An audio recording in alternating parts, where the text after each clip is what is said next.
दिल्ली में प्रधानमंत्री नरेंद्र मोदी और उत्तर प्रदेश के मुख्यमंत्री योगी आदित्यनाथ की मुलाकात ने एक बार फिर कई कयासों का बाजार गर्म कर दिया है। गुरुवार को योगी आदित्यनाथ गृह मंत्री अमित शाह से मिले और पीएम से बातचीत के बाद उत्तर प्रदेश के CM BJP chief JP Nadda से मिलने गए। सवाल यह है, आखिर बीजेपी में क्या चल रहा है? क्या सीएम योगी आदित्यनाथ की कुर्सी जाने वाली है? अगर नहीं तो योगी को दिल्ली क्यों बुलाया गया? क्या बीजेपी सेंट्रल लीडरशिप योगी से नाराज है? अगर है तो क्यों? यूपी की सियासत पर आपके मन में उठने वाले हर सवाल का जवाब हम आपको देंगे नो दिस के इस वीडियो में। आप हमारे साथ बने रहिए। सबसे पहला सवाल, सीएम योगी आदित्यनाथ पर यूपी में इतना सस्पेंस क्यों बना है? उत्तर प्रदेश में अचानक सियासी तूफान उठने की सबसे बड़ी वजह है चुनाव। बंगाल में चूक के बाद बीजेपी अब कोई जोखिम नहीं उठा लेना चाहती। पंजाब, गोवा, मणिपुर और उत्तराखंड के साथ उत्तर प्रदेश में अगले साल मार्च से पहले चुनाव होने वाले हैं। लेकिन यूपी बीजेपी में सब कुछ ठीक ठीक नहीं नजर आ रहा। पार्टी में योगी आदित्यनाथ के खिलाफ रोष बढ़ता जा रहा है। बीजेपी केंद्रीय नेतृत्व को खबर मिली कि कई मंत्री और विधायक सीएम के रवैये से नाराज हैं। न किसी को मिलने का वक्त दिया जाता है, न किसी की कुछ सुनी जाती है। कोरोना की दूसरी लहर के दौरान कई बीजेपी विधायक और मंत्री सीधे सीएम से बात करने के बजाय चिट्ठी लिखकर उनसे मदद की गुहार लगाते रहे। चुनाव से 9 महीने पहले सीएम से विधायक और मंत्रियों का असंतोष कहीं पार्टी को भारी ना पड़ जाए, इसलिए दिल्ली में बीजेपी की टेंशन बढ़ गई। मामले की पड़ताल के लिए बैठकों का दौर शुरू हुआ और यहीं से सीएम योगी पर सस्पेंस गहराता चला गया। क्या पीएम मोदी और अमित शाह मुख्यमंत्री योगी के कामकाज से नाराज हैं?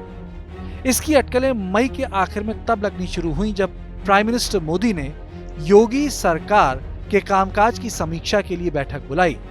मीटिंग में केंद्रीय गृह मंत्री अमित शाह के अलावा बीजेपी चीफ जेपी नड्डा और संघ सरकार्यवाह दत्तात्रेय होसबोले मौजूद थे, लेकिन मुख्यमंत्री योगी इस बैठक का हिस्सा नहीं थे। खबर आई कि कोरोना की सेकेंड वेव के इंपैक्ट पर इस मीटिंग पे चर्चा हुई। कुछ दिनों के बाद दत्तात्रेय होसबोले लखनऊ पहुंचे। करीब 4 दिनों में उन्होंने वहां संघ के अधिकारियों और बीजेपी नेताओं से बातचीत कर सरकार के कामकाज का फीडबैक लिया। होसबोले के दिल्ली लौटने के बाद बीजेपी महासचिव बीएल संतोष और प्रभारी राधा मोहन सिंह लखनऊ पहुंचे। दोनों ने पार्टी विधायकों, यूपी सरकार के मंत्रियों से बात की। राज्यपाल आनंदीबेन पटेल और विधानसभा अध्यक्ष हृदय नारायण दीक्षित से भी बातचीत हुई। बताया गया कि दत्तात्रेय होसबोले और बीएल संतोष दोनों ने दिल्ली लौटकर योगी सरकार के खिलाफ अंदरूनी असंतोष का फीडबैक दिया, जिसके बाद मुख्यमंत्री योगी आदित्यनाथ को हटाए जाने की आशंका ने और जोर पकड़ लिया। तीसरा सवाल यह है कि क्या पूर्व आईएएस अरविंद शर्मा को लेकर पीएम और सीएम के बीच तनाव बढ़ गया?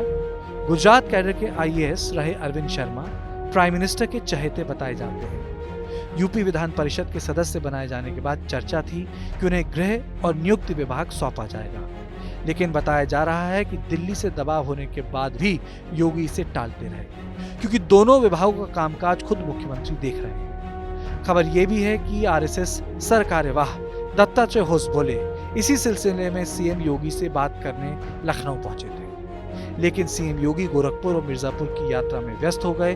दोनों की कोई मुलाकात नहीं हुई।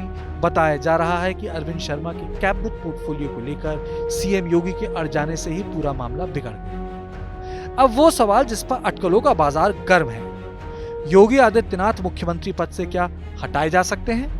दिल्ली में फिलहाल प्रधानमंत्री मोदी से हुई मुलाकात के बाद कयास लगाए जा रहे हैं कि फिलहाल योगी आदित्यनाथ की कुर्सी पर कोई खतरा नहीं है। बताया जा रहा है कि आरएसएस चीफ मोहन भागवत के बीच बचाव से मुमकिन हुआ है। संघ चाहता है कि योगी यूपी के सीएम बने रहें, क्योंकि वो हिंदुत्व के पोस्टर बॉय माने जाते हैं। लेकिन साथ ही संघ ने यह भी साफ कर दिया कि योगी आदित्यनाथ को केंद्र की सारी शर्तें माननी होंगी। बताया जा रहा है कि बहुत जल्दी सीएम योगी अपनी कैबिनेट का विस्तार करेंगे और अरविंद शर्मा को गृह और नियुक्ति मंत्री बनाया जाएगा। कांग्रेस छोड़कर आए जितिन प्रसाद को भी बड़ा पदभार मिल सकता है। ऐसा चुनाव से पहले ब्राह्मण वोट बैंक दुरुस्त करने के लिए किया जा रहा है, क्योंकि खबर यह भी रही है कि योगी सरकार से यूपी के ब्राह्मण नाराज हैं।